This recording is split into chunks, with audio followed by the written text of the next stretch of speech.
So, above and beyond that, we can just go into the subject matter.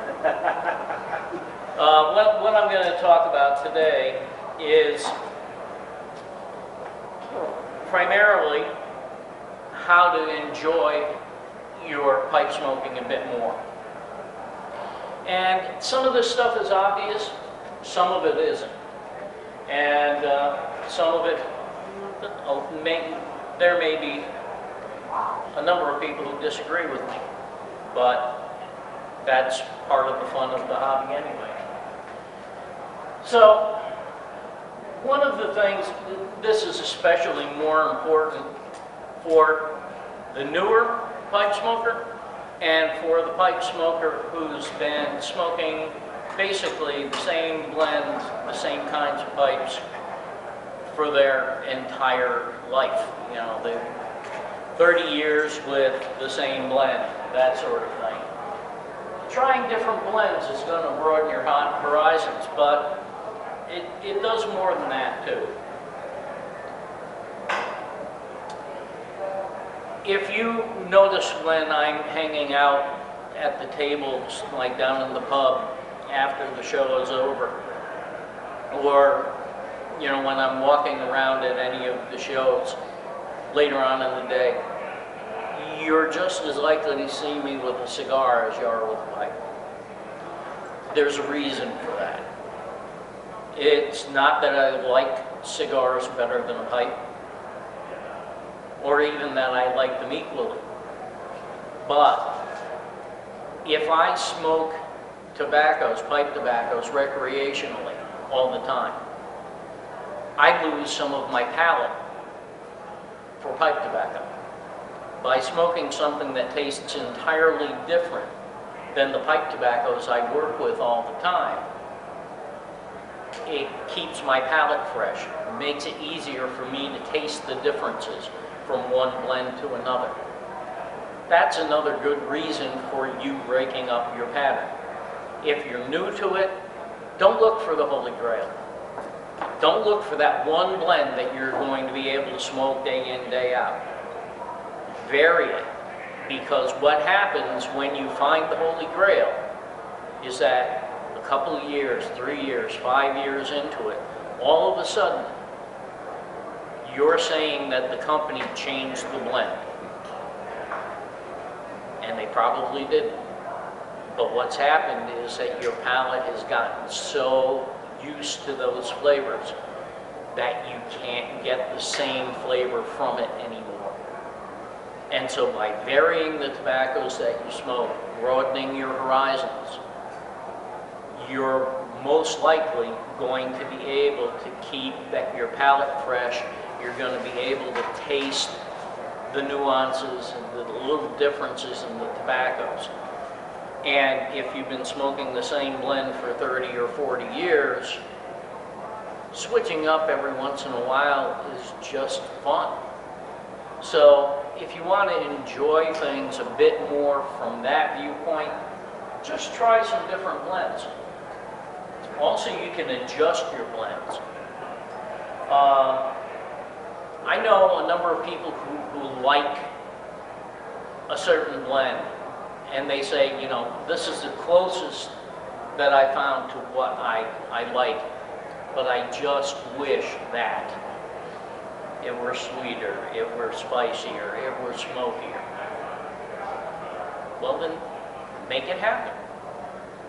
If you want it smokier, try adding a little Latakia to the blend. You want it sweeter, add a little Virginia to the blend. If you like the tobacco, but it's maybe a little too intense, the flavor is right, but there's too much of it, try adding some white burley, which is a relatively neutral tobacco. Play around with it a little bit yourself. Who knows? You may just be able to solve the problem yourself. And if you're not confident enough to do that, stop by the table. I'll give you my card. You can email me, you can call me, and I'll help steer you through it.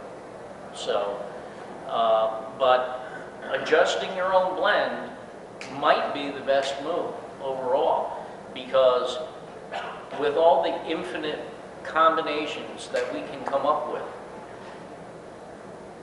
the odds are we're never going to find exactly what you're looking for. We'll get close, but maybe it's never going to be exactly what you want. But if we start taking what you like and playing around with it a little bit, we might be able to get you exactly what you're looking for. So, okay. Come back. Come on.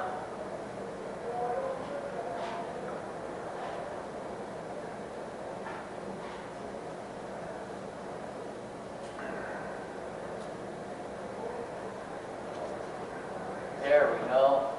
All right. Try different pipes and pipe materials. We kind of tend to think in a lot of cases that pipe's the relatively neutral element in the process of enjoying a pipe, but it's not. The pipes will definitely influence the smoke, no question about it. You're going to find that pipes that are made of olive wood, for example, the first few smokes especially are going to have a significantly different flavor than your briars. Different materials will influence the flavor. If you buy a briar that's been oil cured, you'll notice, again, in the earlier stages especially, you're going to notice a difference in the flavor of that particular tobacco.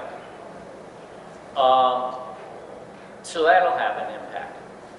Also, bowl geometry will make a difference. A narrower bowl tends to work very well for Virginias. More open bowls, a nice big wide open pot, will help develop the flavors of Latakia blends more, for most people. Some people have a hard time telling a difference. Depends on how sensitive your palate is. But those things can definitely have an impact. And then two other things in particular about the pipe that will strongly, I think, influence the flavor of the smoke.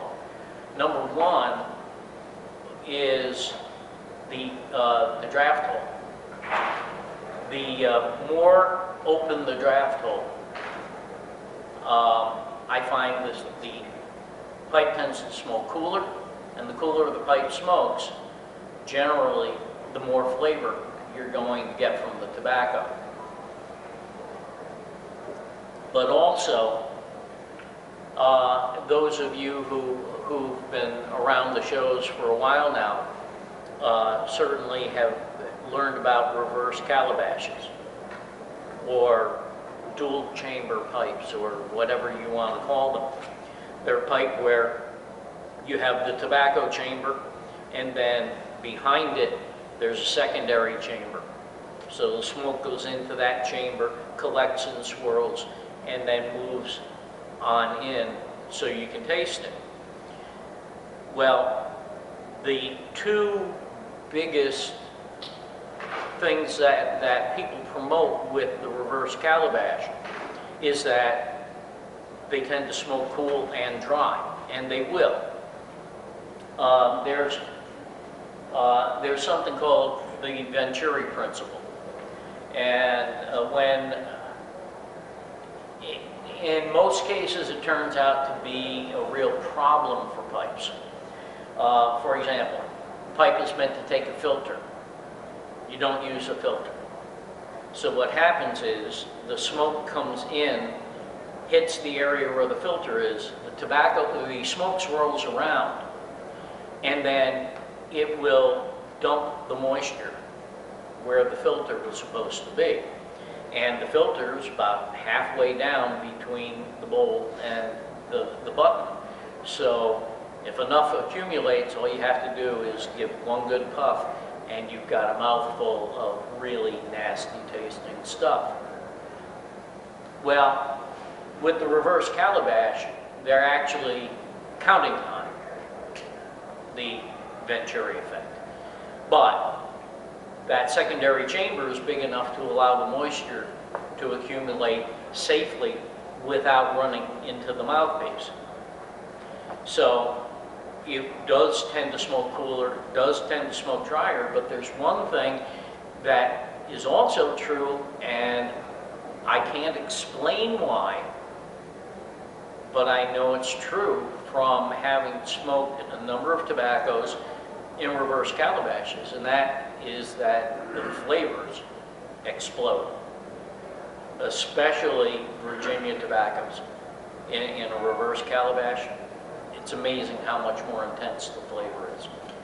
So, different pipes can also have a big impact on the flavor of the tobaccos. Learn different techniques. This can be packing techniques. It can be the way you smoke a pipe. You would be amazed if you do the normal 3-layer method. That's the most common way of packing a pipe. If you try an alternative method like the Frank method, that there's information on the New York Pipe Club website. It's a totally different way of packing a pipe, where the tobacco's packed tighter around the perimeter and more loosely down the center. You will taste a difference in the tobacco when you try a different packing technique. So that can have a big influence on the overall flavor. But also techniques. Neil Archerone is here, and if you haven't gone to his blog site, apassionforpipes.com, it's a wonderful place where he's accumulated a lot of information. He makes a lot of observations, and he's done a lot of research. And there's one thing in particular that Neil has promoted, and I kind of knew it, but I didn't know it from a scientific viewpoint. I just knew that it worked for me, but Neil went to the pains of learning why. Instead of puffing on your pipe, try this sometime. Just keep the pipe in your mouth and inhale normally through your nose while just holding the pipe in your mouth. And then open your mouth and let the smoke out. You'd be surprised how much smoke you get without actually puffing, without drawing, not using your cheeks, not using your tongue. Just keeping the pipe in your mouth.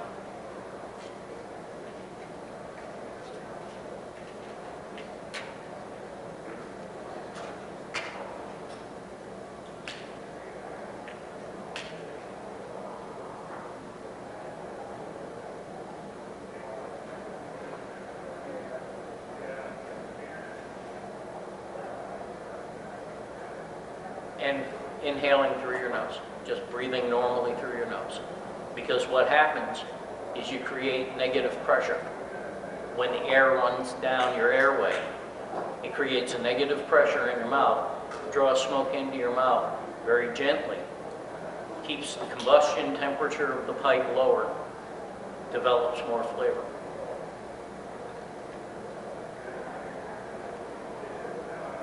Get plenty of smoke, and you don't have to puff at all. Keeps the pipe a lot cooler. And even though it's very important with Latakia blends, it's even more important with Virginias, because when you burn the sugars in Virginia, and Virginias are high in sugar, you burn the sugars, the flavor goes completely flat. So, learning different techniques as you're smoking will help. Learning about accessories to help resolve issues. Everybody has problems. Maybe you clench the pipe, and maybe you prefer, because of that, you prefer bent pipes.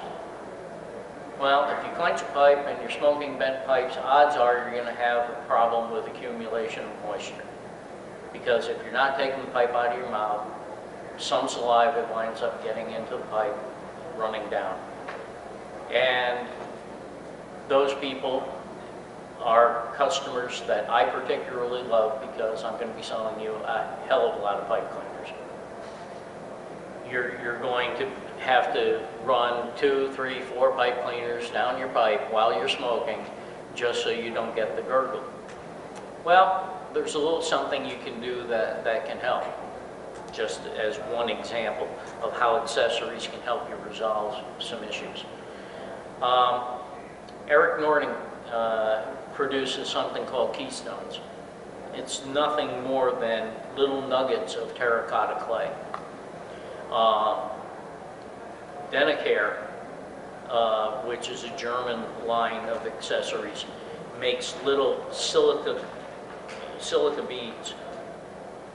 And then there's a clay half sphere that's called fill pads. There's a number of different products of this sort. They all drop down into the chamber. They sit in the heel of the pipe. And they keep the tobacco from sitting on the bottom of the pipe. They absorb moisture. They also make sure that it's very difficult to overpack the pipe because they allow airflow through. And they will absorb not only the moisture from the tobacco, but any that runs down into the chamber, keeping it from coming back up. That's just one example of how you can use an accessory to resolve an issue. Another one. How many people have burned out a pipe because they smoke outdoors? You've done it, right? On a motorcycle. Yeah, okay.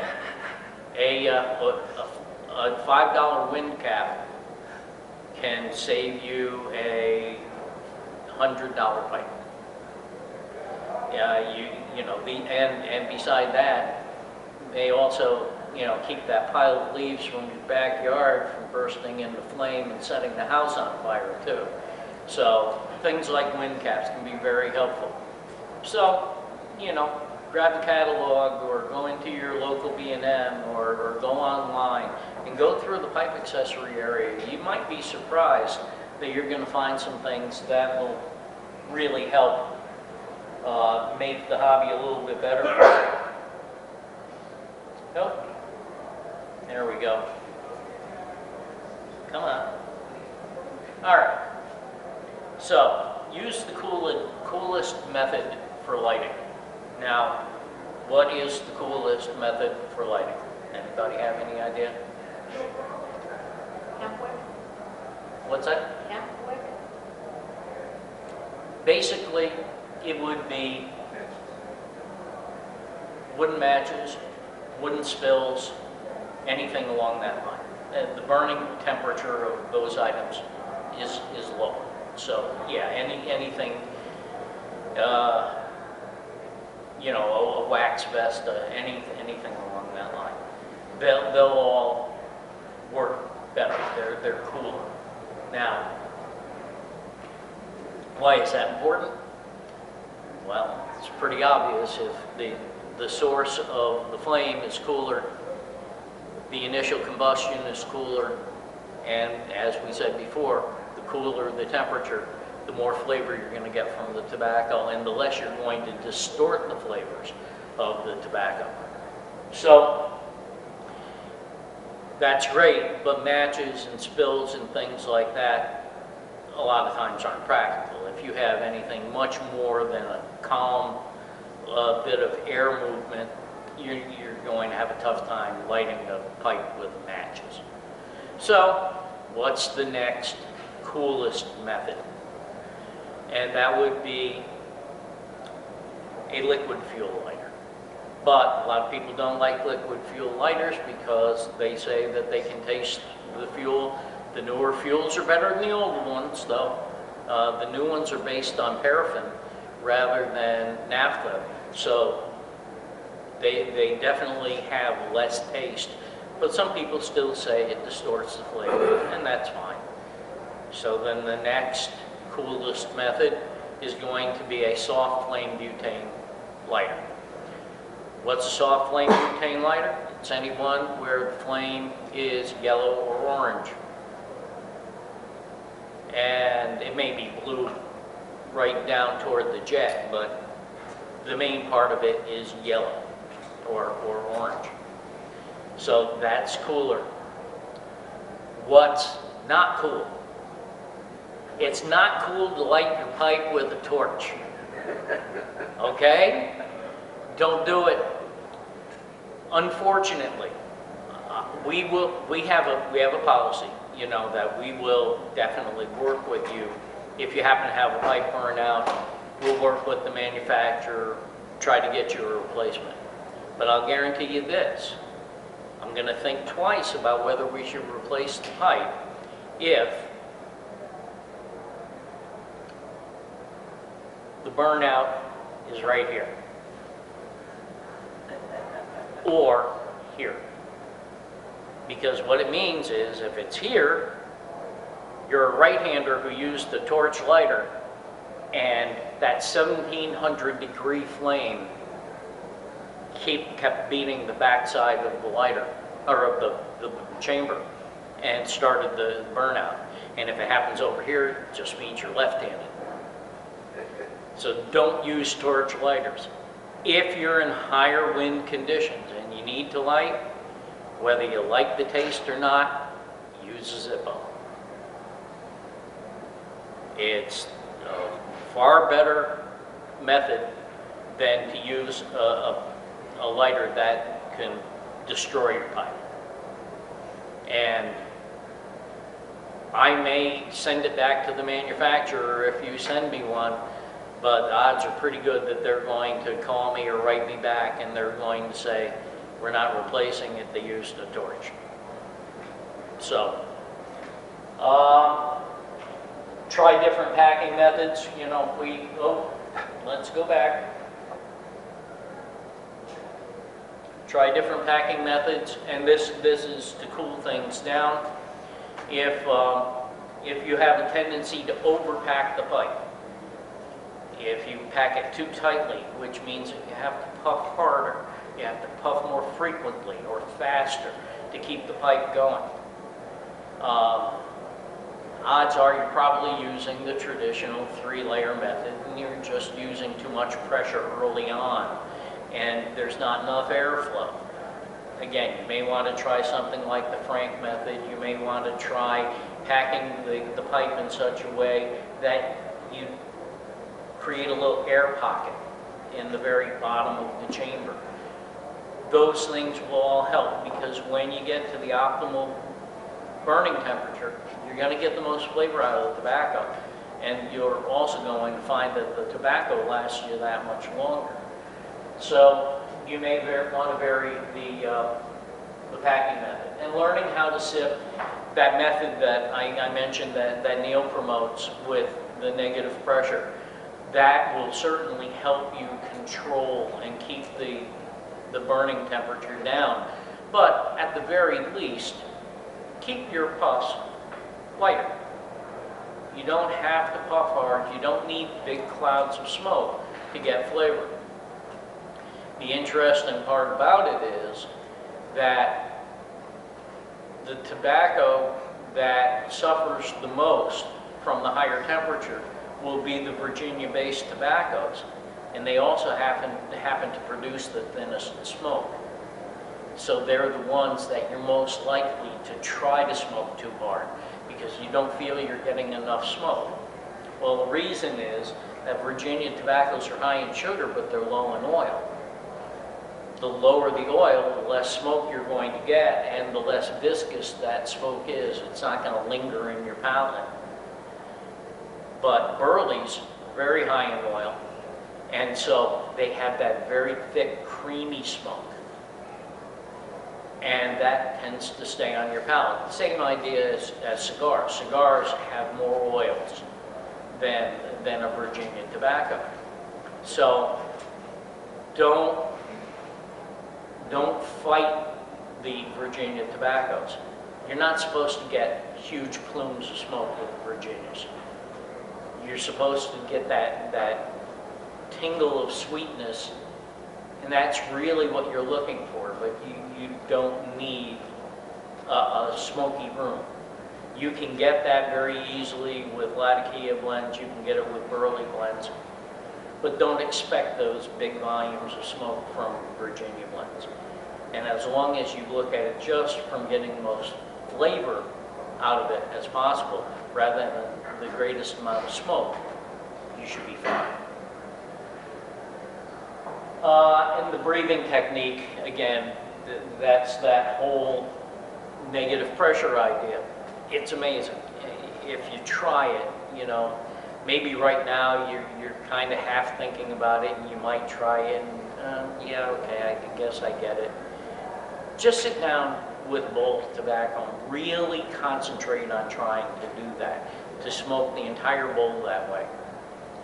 First off, you're going to be amazed when you get done at how long you've been smoking.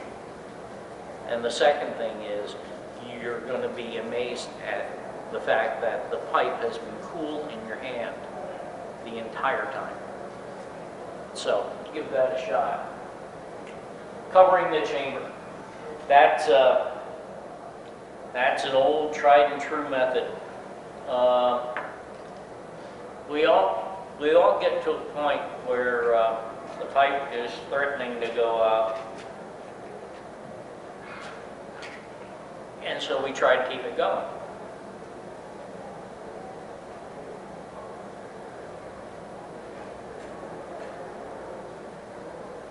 And so, well, we'll tend to smoke a little bit harder. We'll pull on it and draw on it faster or more frequently or something along that line. It's much easier, much more effective method. Put your fingers over the chamber and puff lightly. It creates a different pressure and airflow, allows the volume of smoke to come back up to where it was, gets that hot spot going again, but it doesn't let it get too hot. And if you have sensitive hands, I've got neuropathy, so sometimes the heat can be kind of uncomfortable. Take your lighter, take a matchbox or matchbook, and do it that way. And you can get the pipe going again without puffing furiously, without the pipe getting too hot. Yep. There we go. Pairings. Now, I did a whole seminar on this a couple of years ago, but we'll go over it. I mean, obviously music can make it a lot more enjoyable. The one thing that you have to bear in mind when you're pairing music or you're pairing a book or movies with smoking a pipe, it depends on which one is more important to you at the moment. It's a lot easier if you're really trying a new blend and you're trying to pick up the little subtle flavors. You're trying to get the most enjoyment you can out of it. If you're playing music that you really have to pay attention to, your favorite music, or something that's got a driving rhythm to it, or anything along that line that really catches your attention, well, you're going to pay less attention to the tobacco, and so you're not going to get the most out of it. So if you're going to pair music and you really want to taste the tobacco, take some stuff that's enjoyable, but stuff that kind of sits in the background. You know, softer versions of the kind of music that you enjoy, and it'll enhance your experience and it won't interfere. Books, maybe, you know, magazines, if you want to really get the most out of the tobacco. But sometimes you want to read the magazine and you just want to have something to smoke while you're doing it. So again, it's a matter of what's more important. Don't read anything that's really going to absorb your interest if you really want to get the flavor out of the tobacco, because you can't concentrate on it, you can't think about it. So it tips the scales. And the same thing with movies. You know, if you're watching something that's relatively mindless, you know, some goofball comedy or something along that line, you can still pretty much concentrate on the pipe.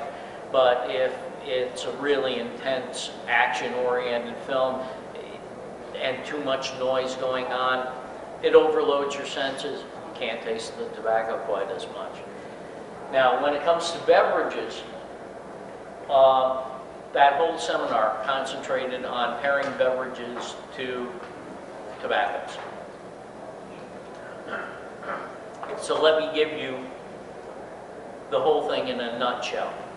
Very, very simple theory. Whatever you're drinking, match the body of the drink to the body of the smoke, but contrast the flavors. So if you're smoking a very full-bodied Latakia blend, you want to smoke something that's very bold. It's got to have a similar balance. Now, if it's a Latakia blend that doesn't have a lot of sweetness, it's very smoky, maybe it has a little spicy element to it, then a good pairing for that would be a ruby port, because they're both full-bodied, but this is smoky and spicy, and this is sweet. So what happens is the tobacco becomes even smokier and spicier. The port becomes even sweeter, because the contrasting flavor profiles allow you to get a clearer differentiation between the two flavors. But if the body doesn't match up, one gets overwhelmed by the other.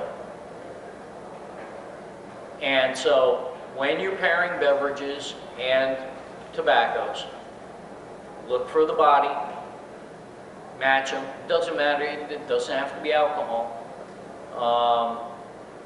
If you're smoking a Virginia blend, a very tannic tea is a good pairing, because that tannic bitter aspect and the acid in the tea, that especially if it's one that doesn't have a lot of natural sweetness, it allows the contrast to make the Virginia even sweeter, makes the tea maybe even a little bit more bitter, but the body balance is there. That same Virginia might pair up very well with a bitter, somewhat hoppy, lighter ale, as an example. So there are all kinds of things you can do. But also with beverages, sometimes you don't have to look to have a balance. Sometimes you want to use what you're drinking as a cleanser. And then in that case, things like water, sparkling water, light teas will work very well. Also, dry wines. And the reason is because the tannins that we talked about in the teas and also in some of the wines cleanse your palate. They will tend to remove any lingering aftertaste. So they can be very useful. One pairing to never use when you're smoking, if you want to get the most enjoyment out of the tobacco, don't use anything with milk or cream. If you're having coffee, don't put half and half in there, or don't put milk in there, because what happens is the fats coat your tongue, and it isolates your tongue from the flavors. So I definitely recommend avoiding dairy because you're just not going to get as much flavor out of the tobacco that way. Okay. What about whiskeys? Whiskeys generally tend to be medium to full. Ryes and some of the scotches tend to be more medium, and bourbons tend to move toward the full body. And there tends to be a bit more sweetness on the bourbon side, a little less so with the ryes. So again, you know, you match up the body and you go opposite with, you know, a bourbon will go very well with a drier tobacco, a tobacco that doesn't have so much sweetness. So on your website, you have all that information about what's a light body and what's a heavy body? Or is there material like that? I believe it's still on the website, yes. If you go to Pipes and Cigars under, it's either under My Views or it's under Pipe Q&A, but they'll be there.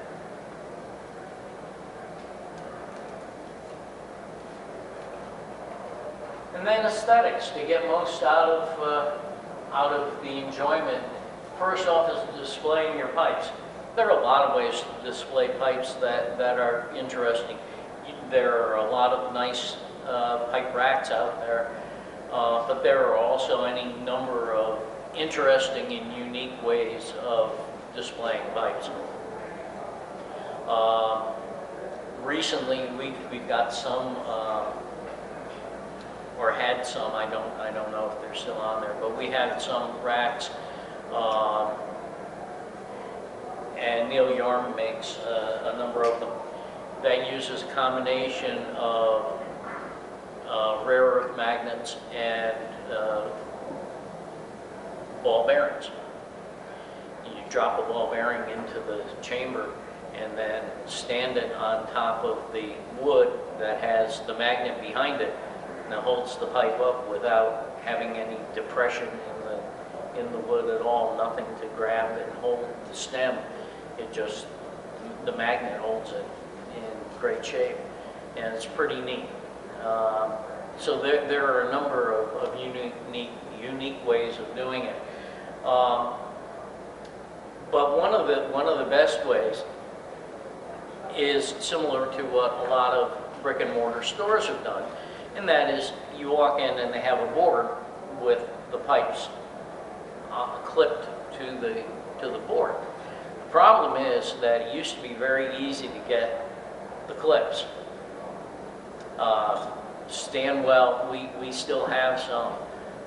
Stanwell made them available. A few other companies made them available. You could just buy them and then take a board, cover it with cloth, and screw these clips in, and they would hold the pipe nicely and securely. But most of those sources dried up. And so people thought, well, can't do that anymore. Google search tool clips. And that's all they are. They're the same kind of clips that you can buy for putting on a wall to hold wrenches, to hold a hammer, and they come in varying sizes.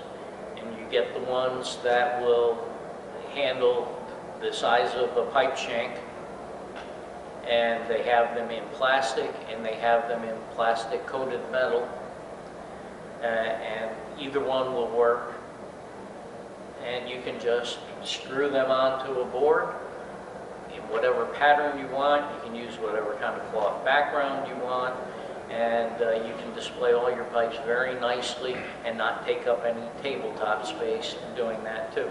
So depending on how big your collection is and how much you want to display it, that's certainly an alternative. Cleaning and polishing. I mean, we all want to keep them in fairly decent shape, so there are a few things that you should have. One thing, the simplest one, is an impregnated cloth. They have cloths, they're very soft, they won't scratch the pipe, and they're impregnated with normally a silicone compound. It's really not going to polish the pipe as much as it's just going to add a little sheen. But get done, just wipe the pipe off with the impregnated cloth before you put it away. It serves two purposes. Puts a little more shine on the pipe. The other thing that it does is if you make sure you wipe the crest of the bowl, helps to keep the carbon from sticking around the crest. Makes it much easier to keep the pipe clean. So those are very useful. There are a number of good polishes that you can use by hand. Paragon wax is certainly one of them, and there are other similar products. There's also products from Denicare.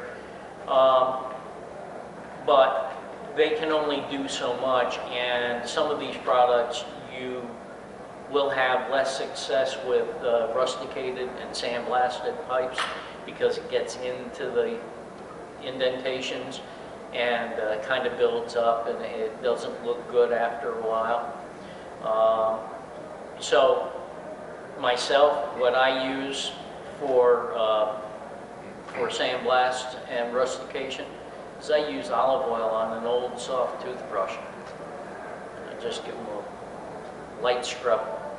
And when I'm talking ultra soft and one that had been used. So the bristles are just super, super soft. And just a little bit of olive oil and a light little scrub, and then wipe the pipe off. It does a beautiful job, and it doesn't require a lot of equipment. But if you really want the pipe to look great, you're going to need equipment, and you also need to know how to use that equipment. So my recommendation to you is to contact someone who does repair or refurbishing and have them do it for you. Steve O'Neill does some amazing stuff. And you know, having it done properly is a big thing. The reason why I say leave it up to them is I happened to be at a guy's house one night. He asked me to come over and take a look at some of his pipes, and he was just getting into the hobby and spent a ton of money on some very nice pipes. And so he wanted to maintain his own pipe, so he got himself a buffer, and he got all the right wheels, and he got compound and waxes. And I went over to see him, and he was down there tinkering around, and he was hand polishing some stems and then buffing a couple of stems. And then he wanted to buff this one pipe, and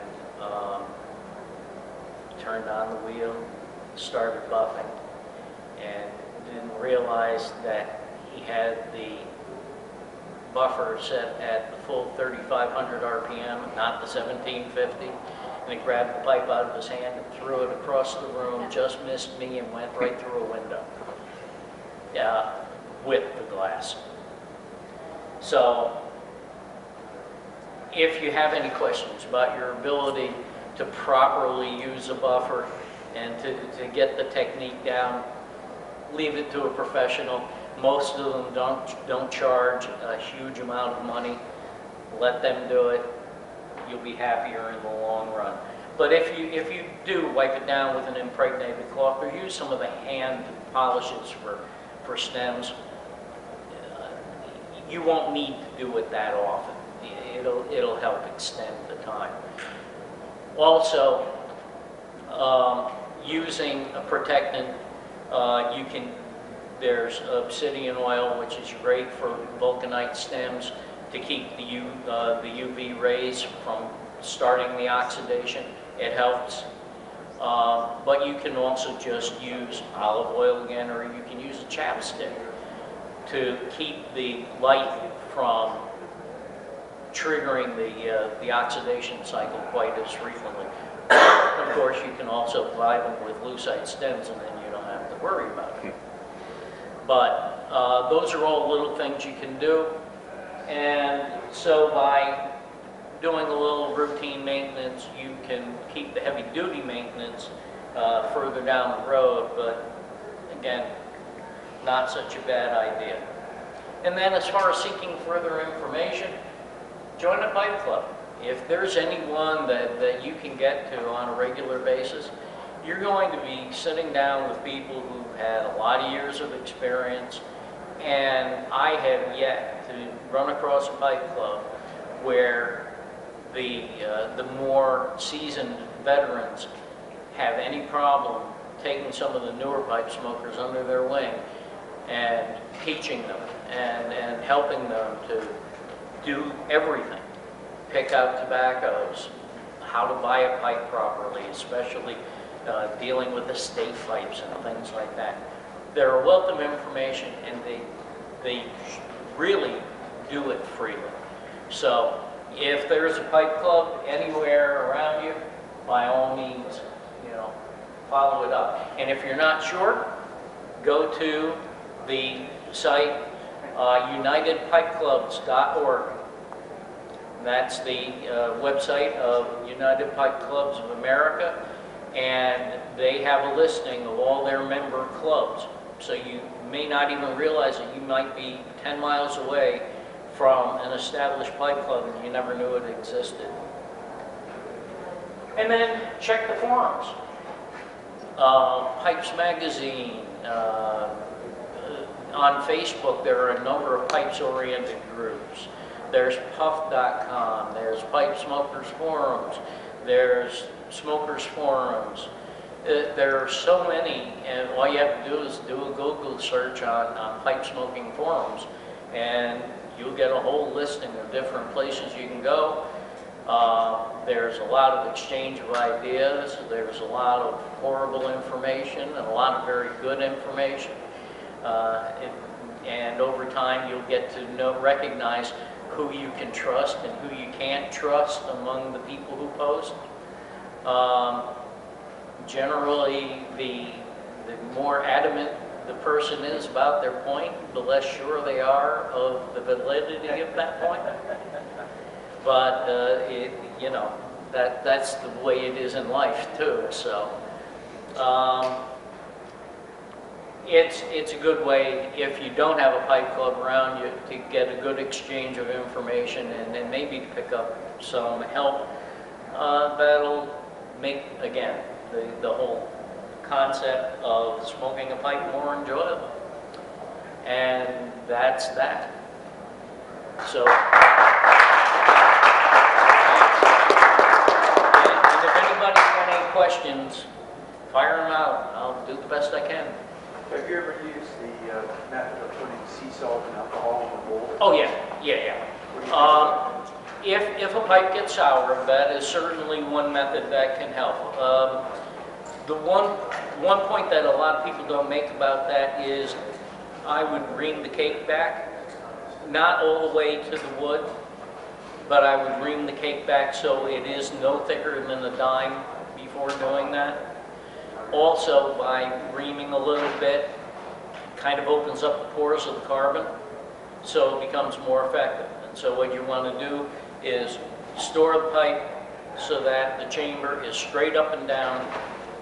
Put a pipe cleaner down the stem first into the chamber, bend it at the button end, pour salt into the chamber, and then drip high-proof alcohol. I don't like using rubbing alcohol. I don't want to leave that flavor behind. Use Everclear is the best if you have access to it. But if you don't have access to that, something like a 100 proof vodka is a good choice. But any high proof drinking liquor. A buddy of mine basically puts it this way: if you don't drink it, don't put it in your pipe. And just dripping on the salt until the salt becomes saturated but not slushy. and then let it sit for 24 hours or more. And when you come back and take a look at it, you're going to be amazed at how that salt has darkened up. Depending on what you smoke, it could be anywhere from kind of tan to jet black.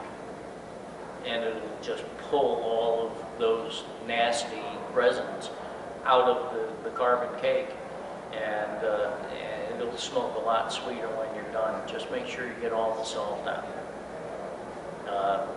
Bend a pipe cleaner into a U shape and kind of swirl it around in there and make sure you get rid of all that. But if you do that, yeah, a lot of times a pipe that's been ghosted or has gone sour, that method will clean it up pretty nicely. About vulcanite stems, cleaning them. Cleaning vulcanite stems. The best bet with vulcanite is preventative maintenance. It really is. Vaseline, obsidian oil, chapstick, olive oil, anything like that, routinely wiped on lightly after you're done smoking, and keeping them out of direct sunlight are your best bets. Also, and this is something that I didn't find out about until a couple of years ago, don't keep pipes with vulcanite stems in the same room as an electric motor. Electric motors, when they run, give off ozone. And ozone will cause your vulcanite stems to oxidize very quickly. So it sounds like it would be a very bad idea if you really insisted on having an air purifier in your house, and some people do. Ion generators in the same room as your pipe collection, probably going to accelerate the oxidation.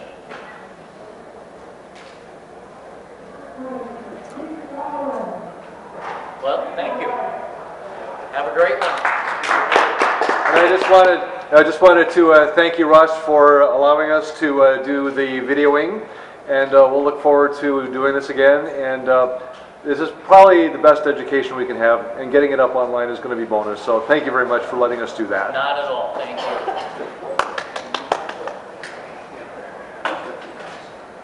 All right.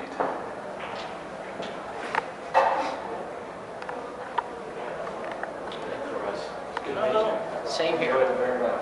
Great. That was really cool. Thanks. That was